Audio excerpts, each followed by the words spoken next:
it's me again. And today is Sunday, January 16th, and right now it's 10:44 a.m. That seems to be when I start a lot of my videos, is around 10 o'clock after morning chores and such. It seems to be, or I'll sometimes start them at like 5 o'clock in the morning. It depends. So today, because the market is closed today and tomorrow because of the holiday Martin Luther King Day, and more or less it's a waiting period until things are announced further with MMTLP and Oil Co., which might be as soon as Friday after hours or the following Monday or Tuesday. I would say Tuesday after hours or maybe Wednesday pre-market, but we'll see on that. But in the meantime, I've had some questions about how do you do better DD or due diligence or research. Whatever nomenclature you wish to use, it's basically just research on a company. How do you do better DD? That's a big question I get from like a lot of people. I would say once you start to do a bunch of DD, you sort of like quickly learn the order of operations, or more or less what to look for. And so I'm going to start off with some key points, and then we're going to like pick a random company, right, and research it. Like we'll pick one from a hat, a ticker symbol. So let's begin about the company. A really good place to start is the news.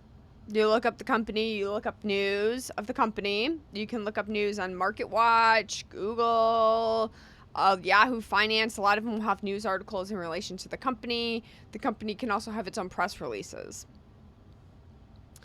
The press release is official news, but a lot of times there'll also be articles written about the company. Look for current news, past news, or maybe news that talks about future plans from your current date. Also within these news articles, were they making deals with other companies? Were other connections being forged? What I say makes or breaks a company is the management team. That can make or break a company. I talked about this in my video with CEI. That's ticker symbol CEI, Charlie Echo India. So CEI had a problem with its one previous bookkeeper accountant. They were trying to get themselves current with SEC filings and income statements. CEI had a tumultuous past several years ago. Last year, I would say late 2020, December 2020, a new CEO came in who was from Viking Energy, and that's what CEI acquired, was Viking Energy. He's completely revamped the company, but they're still trying to get current on filings. And then in September, they wind up firing or getting rid of their old accountant because they were slow, and they brought in their own accountant from Viking, which is like consistency across the board, and he was doing a much better job, according to the CEO. Now, a lot of people will say that's bad. They'll try and say that's bad for you because they had to fire an accountant. But to me, that's very good, because what makes or breaks a company, and I said this in that video, what makes or breaks a company is the management. And if management isn't doing a good job, and they're sticking around, well, how do you know that they're doing a good job? But if the CEO comes out and says, look, this person's gone, this team's gone, they weren't up to standards, we brought in somebody else. To me, that's very good management, because they care about the company, they want to be current, and that solidified the management aspect for me.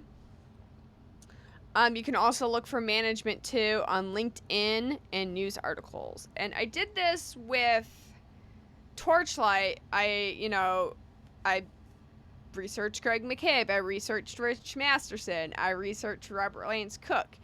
You can go to these, Mike Mullen and his history with Halliburton, Lance Cook, Robert, I want to call him Lance Cook, but his name's Bob or Robert Lance Cook, because I have a friend named Lance. But like he was one of the head engineers for Shell in Texas, and so when you research what their past is, it lets you know what they can bring to the table for this company. What skills or assets can they provide for this company? So LinkedIn's a good place for that, because a lot of people have LinkedIn, or maybe there's some news articles written. In my past, I've gone with news articles about Rich Masterson and how he's very much in demand, and how you meet with him is you have to go to like Midland, Texas, and meet with him at lunch to talk with him. So that's pretty cool.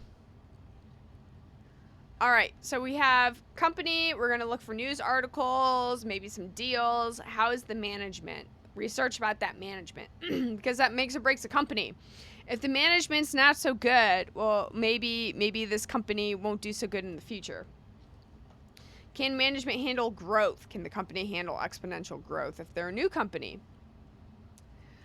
Okay, what makes this company unique? This is called your key conviction point. What separates this company from any other company? Right? For example, you can invest in Exxon. Let's look at oil companies, like full everything oil companies. This is, upstream, midstream, downstream production, right? That would be like Marathon, Exxon.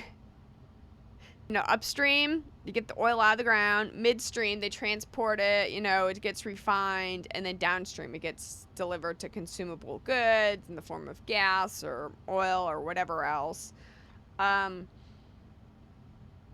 So when you have those, what makes them unique? Is it like more of a dividend aspect? Is it the management? Is it because they have more land holdings, have more oil claims? If you had to pick from Exxon or Marathon or ConocoPhillips, which three would you do? Which one would you pick out of any of those three, and why? That's your key conviction point.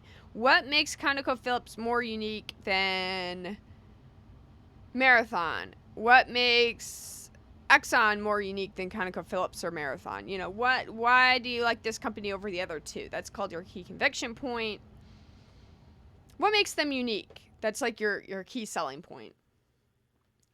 Also, then, let's take notes about the bear arguments. Yep, bearish arguments. And for this, I love stocktwits. Because stocktwits, everybody has an opinion, and they're posted, or they see a video that they like, they're going to post it. There's going to be lots of bearish comments on there. They'll post other videos with bearish comments. It's a very good resource for me to find bearish comments and why. Why are these people bearish? Listen to their comments and research it based on their comments. For example, we'll take the argument that I used in tackling the FUD. That states that, Torchlight had a $77 million, $70-ish million value on the books for their asset, and that on metamaterial, the shareholder liability is $70 million-ish. Therefore, the dividend will be pennies. To which, why are they saying this? Why is this really true? A lot of people are going to go, oh yeah, I guess that's true, but they're not really like researching into it. So that's why I like to research into those things. I love to listen to bear arguments, because if you really look at how oil accounting is done and how the balance sheets of oil is done, both on Torchlight, both on ConocoPhillips presentation, they talk about their gap and how they don't assign value to underdeveloped properties, because how can you assign a full value to this property if it's not even developed to its full potential yet, right? So yes, how can you assign a value on the balance sheet of your company saying it's worth this much if it's, not fully developed? Because once you fully develop it, you're looking past raw barrels. When I estimate something, I'm basing it off of estimated barrels, right? Based on the studies. But once you add more assets to develop that land, maybe some more pipelines were added. Maybe you had more, equipment added to further develop this well, right? Because of all these things, you can't, all these extraneous variables want to develop the property. You can't really assign a full value to it if it's underdeveloped. So that's a method that they tell you in Torchlight and ConocoPhillips. Again, Torchlight, it was page 29 of the 10K talked about this. And again, here on ConocoPhillips, I'll bring it up. It gives pretty much the same excerpt on the bottom. But listen to those bearish comments, guys. You know, why are they bearish? Is this really true, or are they just trying to spin doctor something to make you sell otherwise? I think it's a really good resource when it strongmans your argument of buying this. Two, this might create your key conviction point, what makes it unique, right? And three, you learn about stuff. So a lot of people tend to block bears. I don't block anybody. You know, I can take it. I believe in free speech. But, you know, if you listen to the bearish arguments, that's provides you with like a wealth of research right there. You know, oh, okay, well, let's look into this. So with that being said, let's find a random company to check out really quickly. Okay, back to old school videos where I'm talking in front of a screen. So here we have Market Watch, which is a very good source for news on a company. And you can look at charts. So I typed in a random symbol. A lot of them turned out to be over the counter. But here we go, LVS, random, you know, pull out of a hat symbol, which is Las Vegas Sands Corp. I'm very familiar with Win stock. In fact, I posted like a few weeks ago Win Divvy, a study of Win Divvy, like WEN Divvy, but this is WYN because they've given out dividends a few times. So here's a chart about the stocks. Okay, and you can see, oh, they're going up. Let's zoom out a bit more because I did browse over the news. Okay, look at this, July and August.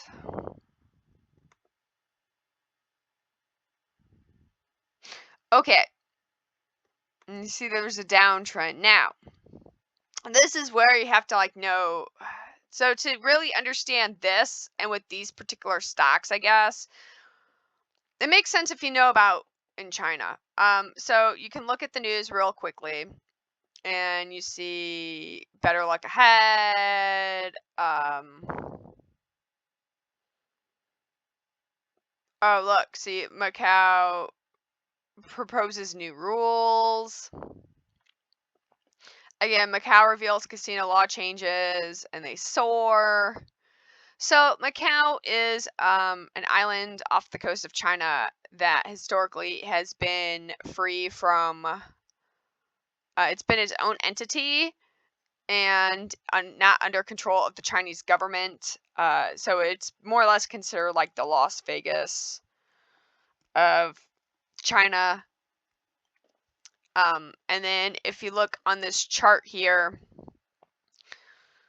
starting at around springtime, March, April, okay, it really drops off around June. Now, why does it drop off really around June?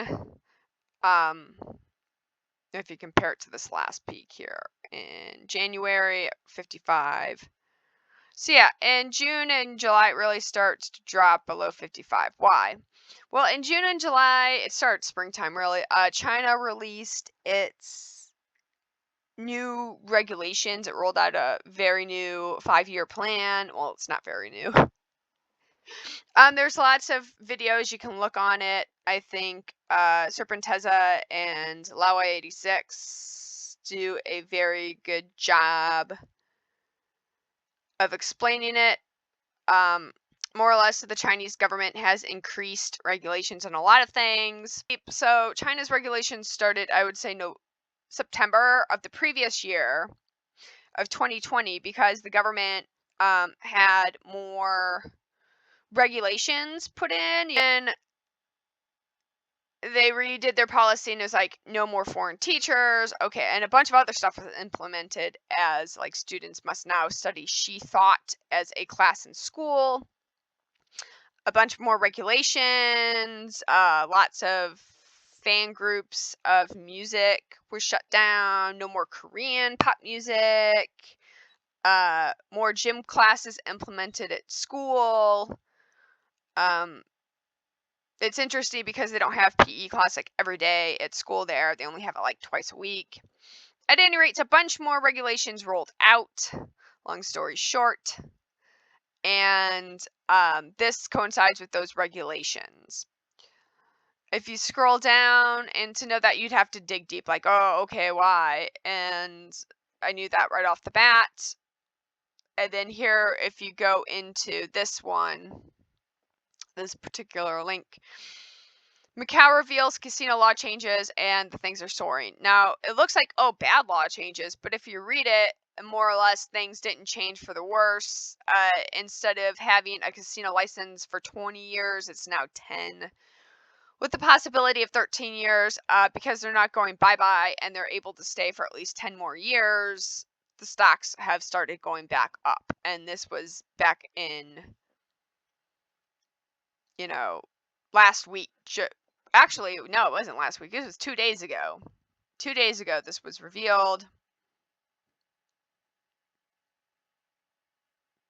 So 6 companies are going to have their licenses renewed. These companies can still remain in Macau, including Las Vegas Sands. As a result, their stock price went up. Okay, so that's the news. So with this, okay, we know current news. Past news was when it dropped, maybe that there was fear that they wouldn't be around in Macau. So what are their future plans? Now I would look at future plans. How are they going to make the most of the next 10 years? What deals are they going to do? Okay, let's look at management of Las Vegas Sands. Who's the executive management? Okay, luckily they have a great website. Oh, that I want to go there. It looks very opulent and beautiful. Got some lion statuary. Okay, Robert G. Goldstein. He's the CEO and chairman. And it gets a little bit of blurb about him, but you can look at his past. He's been here for a while, since 1995. I would look up their LinkedIn. And if they've been with the company too long, is the company doing good or bad at this point? It seems like Las Vegas Sands was doing all right, but laws came in. But now that we know what the laws are going to be for the next 10 years, it's an uptrend. Based on that news alone, you might want to get into Las Vegas Sands or Wynn, I would say, because let's look at a 3-year. So before COVID hit, look at this. We're in the 50s to 60s, right? And look, here's that peak. COVID hit. Nobody's doing anything. It went down. That's a great time to buy. Okay, and then it climbed, a little bit of retraction, climb, and it hit the 60s again, 50s and 60s again, before the legislation came in China late spring, summer. I know it really went into effect around June because the company I worked for, again, they started laying off their Beijing staff in June. That was like a thing, and there were recordings going around and meetings. It was very intense. Okay, so, and then it dropped down, maybe get a little bit of a bounce here. But now that we know that the company is secure for the next 10 years, it's going to be okay. We're back in the 40s. You could see a potential of the 50s soon. That might be something good to look into because we know the news has just rolled out. So the timing is right on this. We've caught it at the right time. So future news would work with this company.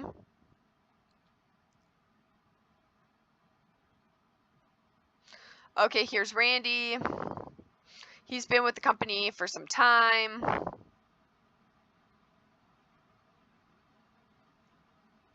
Whoa, before joining Las Vegas Sands, he worked at a Freescale Semiconductor as vice president and chief accounting officer. And then you worked for Ernst & Young. So this team here is very experienced, but then again, like I said, if you don't know if this is a good or bad management company, look them up on LinkedIn.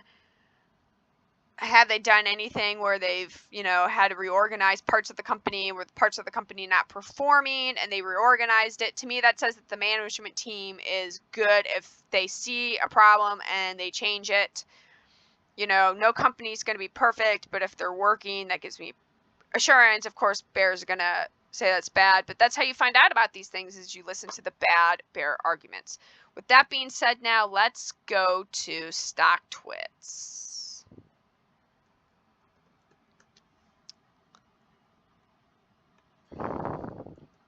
And let's look up Las Vegas Sands stocktwits.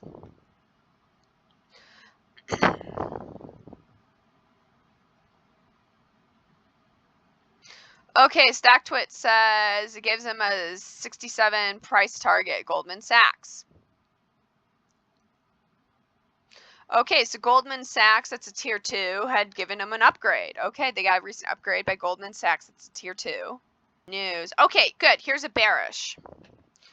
As of today, China implemented stricter population movement rules, locked down COVID cases near Macau. Okay, yeah, so that's mainland China. However, guys, Chinese New Year is approaching. Chinese New Year is approaching. I'm not sure how they'll tackle Chinese New Year again this year. The past 2 years, Chinese New Year hasn't been as much travel. Kids are just staying at home. Beforehand, kids would tell me in the classes that I taught, like, oh, I'm going here, I'm going there, And then, like, the past 2 years, it was the kids were like, oh, I'm just staying at home and eating dinner with family and watching the New Year's gala on CCTV. And so here's a guy who's talking about the rules again, and he's talking about COVID restrictions and movements in China. I would research this. If you look at the past charts during COVID restrictions and lockdowns,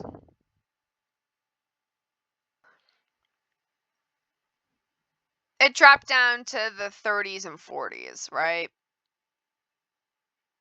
30, 45, and now it's at 42. So we're at about the same time now during lockdown restrictions. And then,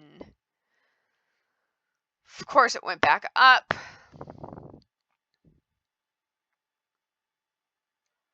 Here's another bear. Short-term bearish, need a dip before earnings. Okay, this guy says earnings. Check the earnings prices. So I would look into their earnings reports. But they did get that upgrade from Goldman Sachs. If they do beat earnings, then that's usually good for a company. There might be a pop and then the pullback, sell at the pop, buy back in at the pullback. What makes Sands unique is that the price point is the fact that, Wynn is more of a golf. I look at the casinos over there in terms of that, since everything seems to be focusing right now short term on Macau. But then again, long term, right? How does Wynn work or MGM work on different companies at different countries? How do their different subsidiaries work? What entertainment do they offer there? Again, that also takes back to management. Is management paying attention to cultural ideals? Because, yeah, what we like to do here in America and what we would invest in wouldn't necessarily translate too well over in another country. So today we have talked about what makes good DD, how you start, more or less how you start. And then we picked a random company, and it seems like it's actually a good time to invest in this company because of the news that hence came out on Friday. Okay, and then we got a Goldman Sachs upgrading too because of that news that came in. One more thing, if you do live close enough to a company that has like offices or something you can snoop around at, go for it. So I live a few hours, about 2 hours from Austin. About a 2-hour drive from Austin. I live about 110 miles from Austin, Texas. So, like, Nextbridge, gas, you can go check out Chesapeake. I know Nextbridge has an office somewhere around there, right? It could be by Chesapeake. It could be actually in a number of buildings. There's about 4 possible sites Next Bridge could be at. And I'm headed down this week to Austin to go snoop around at a potential site it could be at. We've looked at the Chesapeake office. There's some other energy office next to the 4 Points off of Cesar Chavez. There was that energy office. There was a mixed use. It was like retail, and then up above that was apartments and suites. A lot of times you have an address you can go to, and it's a shell. It's like a suite, and then there's just like closed doors and like nothing. It's just like a shell essentially. But yeah, so if you live close enough to where you can go snoop around, record it. It's great DD. I mean, that's like physical, getting your hands in the muck DD.